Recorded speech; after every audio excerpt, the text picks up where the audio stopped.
Igreja primitiva, eu vou botar até pergunta aqui na tela, como é que a igreja primitiva celebrava a quaresma, né? Agora a gente fala da história da salvação, a gente falou da preparação, Jesus lá teve seu momento de cruz, ressurreição e tal, e daí surgiu a igreja primitiva logo depois. Como foi essa vivência? Então, a antiga quaresma na igreja primitiva, ela é bom antes de falar da igreja primitiva, a gente falar um pouquinho que tudo isso está ligado para o pessoal entender em casa aí, ao batismo, o sacramento do batismo, né? E também a catequese de adultos que a gente vê hoje em muitas comunidades nossas. Fica mais fácil de entender. Então, a igreja, a antiga igreja, a igreja primitiva, ela vivia, né, e acompanhava dois caminhos paralelos. O primeiro era o que se chamava, e hoje, de certo modo, a igreja recuperou esse caminho através do RICA, né, que é o Ritual de Iniciação Cristã de Adultos, né? Então, eles tinham um caminho de iniciação para os catecúmenos. Quem eram os catecúmenos? Eram, vamos dizer assim, a pessoa que era desprovida, era o pagão, ela não tinha iniciado a sua fé na vida cristã. Então, ela não era batizada, ela não podia fazer parte da fração do pão, da Eucaristia, e também não havia recebido o crisma que nós conhecemos hoje, que é o dom do Espírito Santo, né? Então, a comunidade primitiva fazia todo um caminho catecumenal com os neófitos. Olha que palavras difíceis estou falando hoje, né? Os neófitos são pessoas neo, né? Vem de novo, neo convertidos que querem abraçar a fé. E, e eles, né, viviam etapas que se chamava de escrutínios, né? E isso a gente retomou também agora no RICA. E esse escrutínio era precedido depois de exorcismo, a entrega do credo, né, a entrega da oração do Senhor, Pai Nosso, e tinha como meta litúrgica a noite pascal, né, com a celebração dos três sacramentos da iniciação cristã, ou seja, batismo, a Eucaristia e a confirmação. Então, o adulto, naquela noite, na vigília pascal, né, do sábado santo, ele fazia todo um processo, e era um processo até que longo, pelo menos 3 anos, para a pessoa realmente decidir: eu quero ser cristão, eu quero viver esta fé.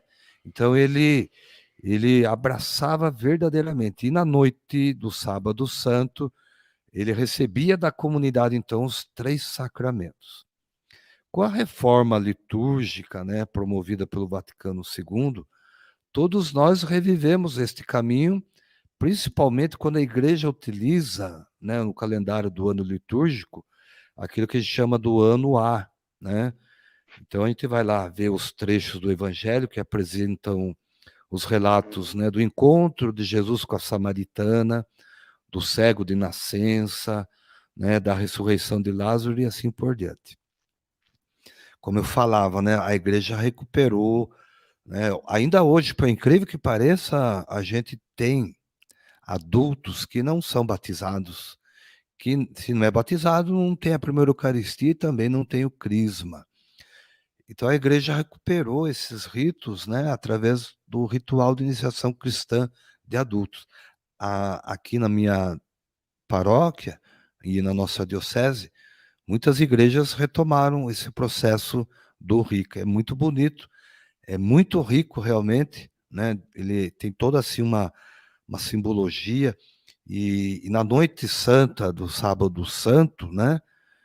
Muitos adultos são batizados, né? Recebem a primeira Eucaristia e, vez ou outra, também já são crismados nessa mesma noite. É muito bonito. E o segundo caminho que essa igreja primitiva costumava seguir era o caminho de conversão para os penitentes. Tinha início na quarta-feira santa, né, com a imposição das cinzas ou do cilício. Daí vem o costume, então, de a gente impor as cinzas na quarta-feira, né, que É algo que Hum, já acontecia no Antigo Testamento, né? E tinha como meta litúrgica a quinta-feira, né, santa, com o rito da reconciliação, presidida pelo bispo, né? Em algumas comunidades se fazia os lava-pés, né? Segundo a leitura do Evangelho de João, no seu capítulo 13, versículo 10, que diz assim um texto antigo, né? Quem tomou banho, batismo, não precisa lavar senão os pés, reconciliação, pois está limpo. Então, e hoje a gente revive isso, né? Nós temos na quarta-feira, né, que dá início à quaresma, a imposição das cinzas, que representa sim, justamente isso, né?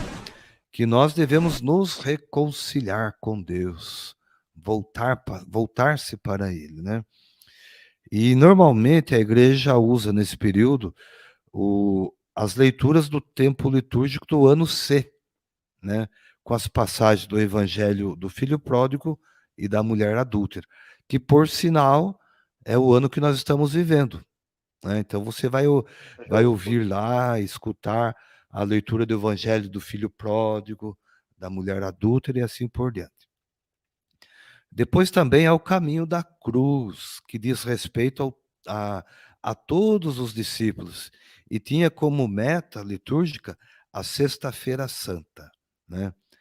E é explorado por nós no ano litúrgico B, com os símbolos da serpente de bronze e do grão de trigo que morre, né? Então, no caminho quaresmal lá dos catecúmenos, né, e dos penitentes, ano A e C, está envolvida toda a igreja, mãe que gera e regenera seus filhos. Olha que interessante, não sem dor. Você falava muito bem aí, explicando, né, o que vem a ser o tempo quaresmal.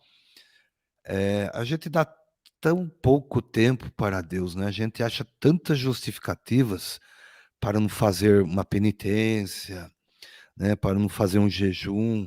A igreja pede, pelo menos no tempo da Páscoa, né, nesse tempo litúrgico, que a gente se confesse, que a gente faça um jejum, uma penitência, né, tenha um coração mais amoroso, misericordioso, né, de esmola e assim por diante, né? Então, normalmente as leituras da Quaresma, ela tem 3 itinerários, né, que podem ser vislumbrados da seguinte maneira, Zé, olha, o ano litúrgico A, que tem como pano de fundo a Quaresma batismal. O tempo litúrgico do ano B, né, a Quaresma cristocêntrica, mais voltada para Cristo. E no ano C, que é o que nós estamos vivendo, é uma quaresma mais penitencial. Ou seja, olha que riqueza litúrgica da igreja, né? A cada ano litúrgico, a gente não fica estático, né? A gente vai sempre renovando, né? Como eu disse, a nossa pertença batismal, né? A gente entender que toda a quaresma ela é cristocêntrica, ou seja, ela nos leva para Cristo, e também, ao mesmo tempo, ela é penitencial. E, por fim, o ciclo A, né, do ano litúrgico A, que tem aquele caráter mais forte com relação ao batismo, né, que pode ser seguido todos os anos de acordo com as necessidades pastorais de cada comunidade.